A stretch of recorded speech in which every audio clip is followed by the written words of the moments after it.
بچه من مثلا فرض کنیم من یه قیچی میخوام، بوده میره اون قیچیه رو میاره، من خودم میتونم برم اون قیچی رو بردارم بیارم.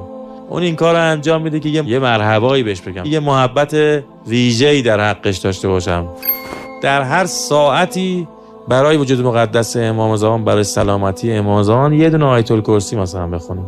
آیت الکرسی هم حال ندارین آقا، یه دونه صلوات برای سلامتی ولی است. میدونین چه اتفاقی میفته؟ یک نظر خاص، یک عطف نظر خاص از آقا امام زمان علیه السلام برمیگرده ما که داری هر ساعت به من توجه میکنی.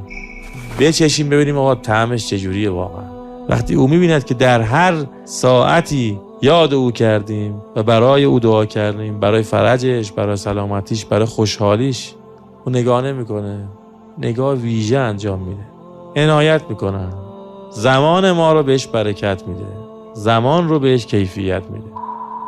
یکی از اسامی امام زمان که صاحب از زمانه، یعنی همین هر آنی از لحظات زمان روزی معنوی و مادیش دست وجود مقدس آقای امام زمانه. التجا